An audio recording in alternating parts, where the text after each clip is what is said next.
本田圭佑はペナルティーシュートです。蹴った、ゴール決まった、ゴール、本田圭佑、ブルー侍です。大変ですね、日本です。Salve, salve povo do YouTube, aqui é KZK8888 com mais um vídeo para vocês. E este será o segundo vídeo da série Futebol com K e Z. No dia 15 de junho deste ano, o Brasil estreará na Copa das Confederações e enfrentará ela, a equipe de craques como Oliver Tsubasa, Kyosuke e Nakamura, a grandiosa, a única, a excepcional equipe japonesa de futebol, the Soccer Team, the Blue Samurais.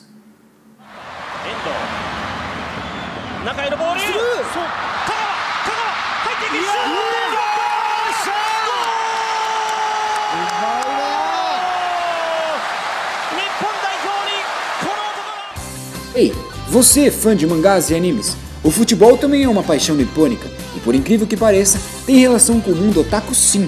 Veja, não é difícil de reparar, afinal, basta pensar na quantidade de obras cujo tema engloba tal esporte. Captain Tsubasa, o famoso super campeões dos chutes e lances mais brisados da galáxia, Giant Kirin, Eri no Kishi, Hungry Heart, Inazuma Eleven, enfim, são diversos títulos a serem citados. Por isso, amigos, os convoco para conhecerem um pouco do futebol nipônico, para informá-los da melhor maneira possível a respeito desse futebol novo, que tende a nos próximos anos surpreender cada vez mais o mundo.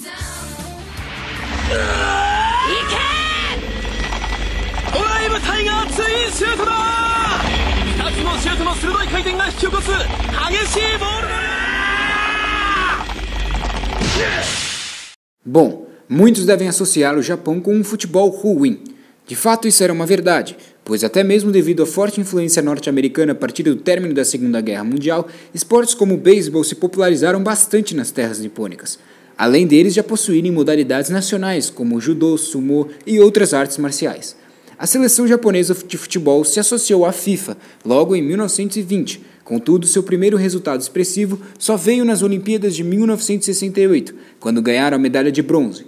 Entretanto, o país não contava com uma liga profissional como a CBF é aqui, acumulando resultados negativos por um longo período. Contudo, este panorama começou a mudar com a profissionalização do futebol e a criação da J-League, em meados de 1990. O primeiro grande resultado foi a conquista da Copa da Ásia em 1992.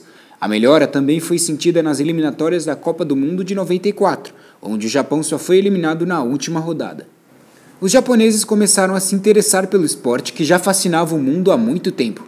Em 1998, finalmente eles se classificaram para uma primeira Copa do Mundo, e de lá para cá, podemos inclusive citar em uma espécie de milagre futebolístico. Pois é, o Japão já vivenciou inúmeros acontecimentos em sua história, dentre eles o milagre econômico do século XX, mas atualmente o milagre é dentro dos gramados, com o manto azul. Em 2002, eles, ao lado da Coreia do Sul, tiveram o privilégio de sediar uma Copa do Mundo, chegando inclusive até as oitavas de final.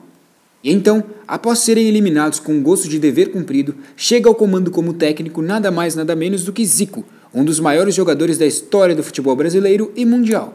Ele já havia tido experiência com o futebol nipônico em 99, quando tirou o Kashima Antlers das últimas posições até as primeiras na J-League.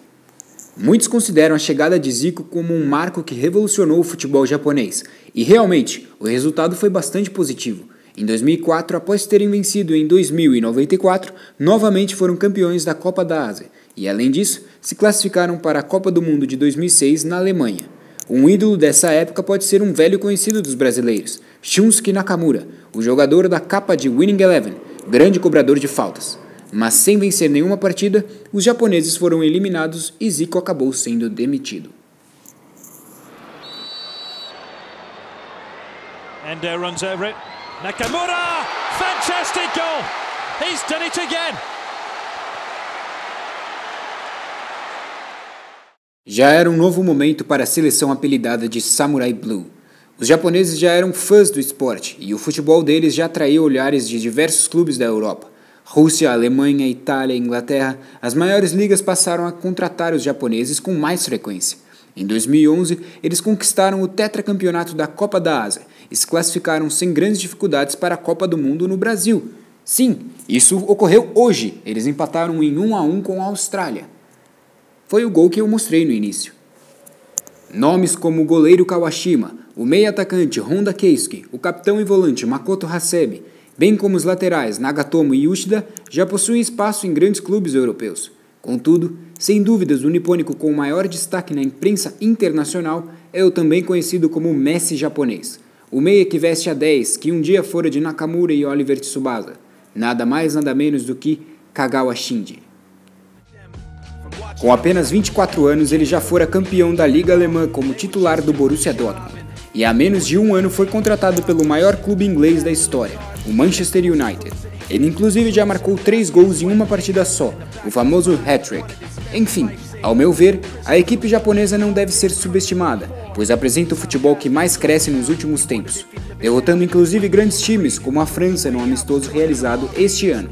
Sim, talvez apostar num título mundial dessa seleção nos dias de hoje seja um pouco exagerado, mas futuramente não duvidem que o Japão seja uma potência do futebol, pois em se tratando de determinação, eles estão bem acima da média.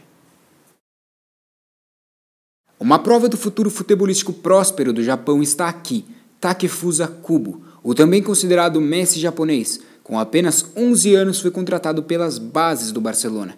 Nem mesmo o próprio Messi foi contratado tão jovem assim. O Messi foi ao Barcelona com 13 anos. O Take já está lá há 1 ano.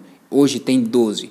Sim, estão falando aí de Neymar, mas por que não de Takefusa Kubo?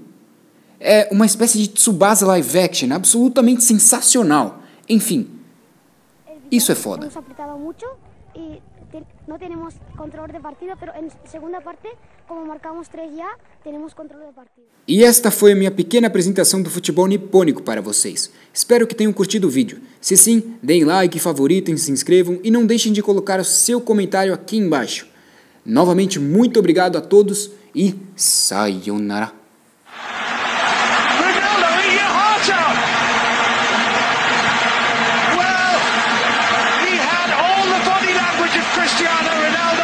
The wrong decision. He should be on the side of the wall where he can see the ball. He just beats himself and then he